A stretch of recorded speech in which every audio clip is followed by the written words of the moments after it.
Good evening. I'm so sorry for not being able to do a live class. So that's why I've decided to do a recording. As you can still see my screen, I've been struggling with this before now. But all the same, I don't want anything to affect our class. That's why I decided to do the recorded video. So immediately after the class, I'm going to send it so that you can watch it immediately. I'm actually trying to take the ones that I know are a little bit hard. So I'm going to start with components of motherboard for today, even though this is an introductory class for the revision. We've done this before, so I just want to revise and bring out one or two points for you to understand this very well.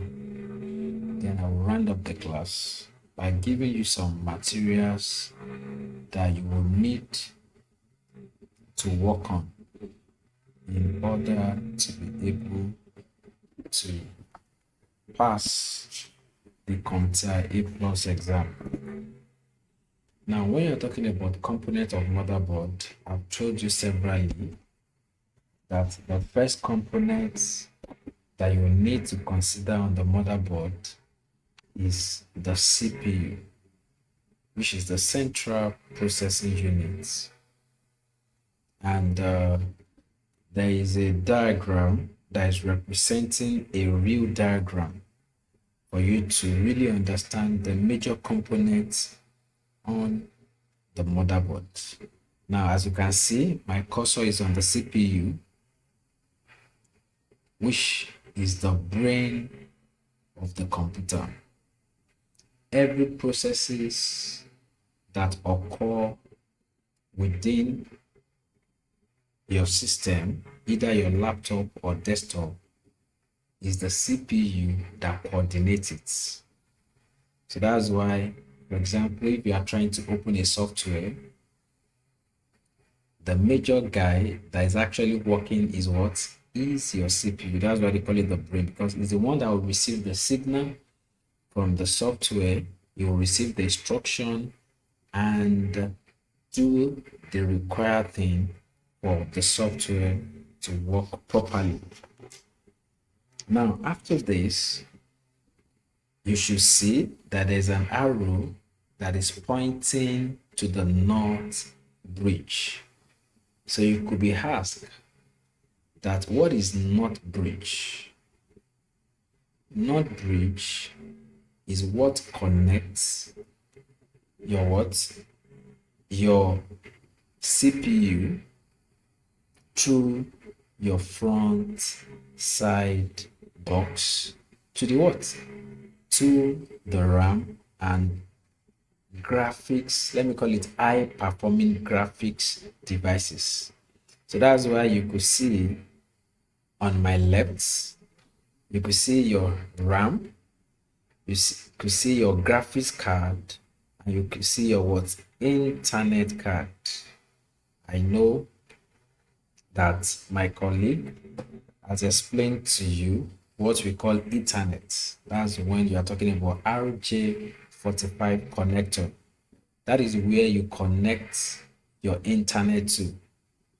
So in case the motherboard does not have the Ethernet, you can easily buy this card. Then this is the graphics card.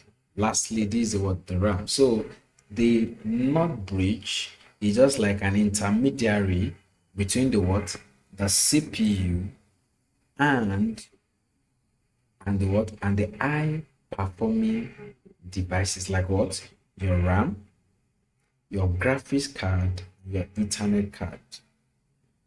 So, and that's why most time when you see a system that the north bridge is bad, one of the way you could easily know is that the system might not even display. Why? If you remember, I told you that one of the things that make a system to display is your what? Is your RAM, number one. Is your what? Is also your processor. If your processor is not working, you cannot see anything on your device. If your RAM is not working, you can also what? See anything on your device. And the third thing I said is your motherboard. But most time, what could be bad on your motherboard most time that will make your system not to display is your what? Is your NOT bridge. Why? Because it's the one that connects it to the major high performing device like your RAM now. When it's not in a system, it won't display. Your graphics card also. When it's not in a system, it will affect the display. Do you understand? So after this, you could see your south bridge. I'm not going to say much about this because I've taken my time to do a detailed class and a detailed video on this before. And I think what I will encourage you is that please try and go through the videos that I've given to you prior to this time. So after this, the next thing is the south bridge. The south bridge is a chip that stands as an intermediary or a connector between your what? Your NOT bridge and your input and output devices. Can you see your keyboard? One of the way you know that your south bridge is bad, I've seen system that even when I change the keyboard, the same thing will still happen. It means that the south bridge of the what? Of the system has issue. The mouse might be malfunctioning, even though the mouse is okay. Even when you put another mouse, it will still malfunction. So you should know that the what? The south bridge of the system is what? Is bad. The same thing to your printer and to your monitor. Without wasting time, what I'm going to quickly do justice to in this class is how do you know that your NOT bridge and your south bridge is bad. Now, one of the easiest way that you can use to know if your NOT bridge and south bridge is bad. Let me start with the NOT bridge, which I've given you an example to depict that when there is no display. When there's no display on your system, you should know that the problem, sometimes it could be from the CPU, but if it's not from the CPU, it must be from the what? From the NOT bridge. Now, the question now is that how do you really know physically that it's bad? One of the ways you can know is that wash your NOT bridge closely. Sometimes you could see a kind of burnt or swelling in your NOT bridge. Then one of the easiest ways that it will be extremely hot. It will be extremely hot. I think when I was taking you, I've been able to show you what we call NOT bridge on your system. So possibly when I get to the office tomorrow, when I'm lay my hands on any motherboard, I will show you again. Normally, your CPU must be warm, not hot. Then the same thing is your what? Your NOT bridge. So when your NOT bridge is extremely hot, you should know that that NOT bridge is bad. It should just be warm, not hot. I think that is clear. But in most cases, if your NOT bridge is bad, indirectly, you are what? You are changing the motherboard. The same thing applicable to the south bridge, even though the south bridge is not as warm as the NOT bridge, because it's the NOT bridge that is doing the major work. Just imagine your RAM, your graphics card, and your Ethernet card, unlike your south bridge that is just connecting the input and the output devices. Now, how can you read this with your multimeter? The easiest way to read it is what? Check the devices that are closer to the north bridge or the south bridge. One of the devices that you will see that is closer to it is your capacitor and your resistor. And most time when you want to measure capacitor, you can measure it in, even though it is in microfarad, but you can, every capacitor has always have a voltage. So when you have the manual, you could know the right voltage that is entering into the north bridge. So when the capacitor is burnt, indirectly it might affect the north bridge. Then most time, if you read the resistor and it has a low resistance, you should know that the north bridge ships or the south bridge ships is bad. So once again, I want to apologize for this short class, even though it's an introductory class. So I'll really be happy if you can go through this and use the opportunity to go through the full or the detailed class, know the meaning of FSB, which is what, front side box. See, all these things you don't need to cram, just come to this diagram. If you remember, I told you FSB, front side box, is what? Is the intermediary between the what? The north bridge and the what? And the CPU. According to bus, is the one that convey data from what? From CPU to north bridge.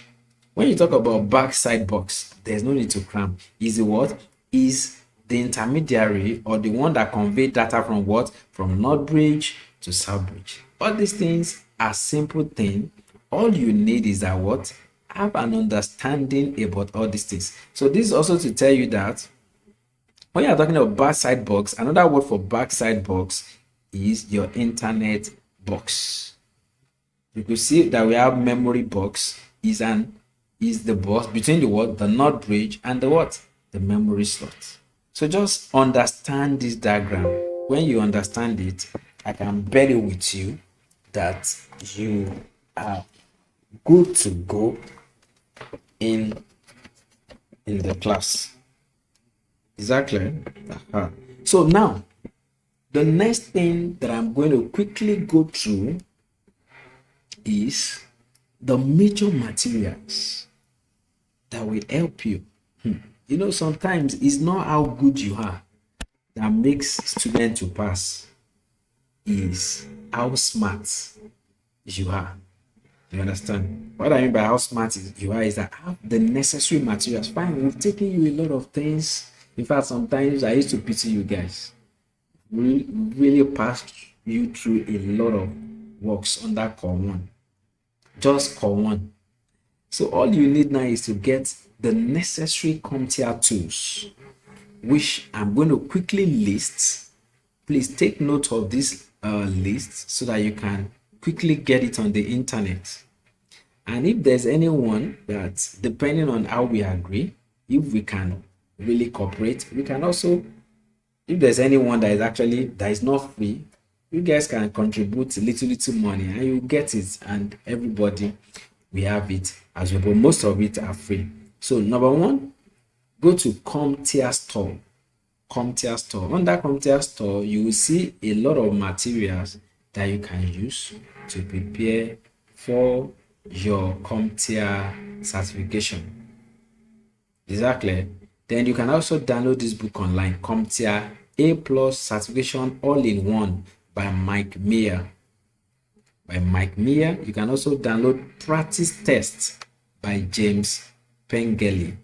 James Pengeli. Then you can also join these two community where you can get updates of what is really evoked. You can join Reddit and also Tech Exam. I feel someone is actually telling me that why can't I type it? So let me quickly see if I can quickly type it in the last slide so that we can all be able to practice this better. So give me a few minutes. Let me just see if I can quickly type it for every one of us. Okay, let me quickly type it so that we can access it easily. Okay.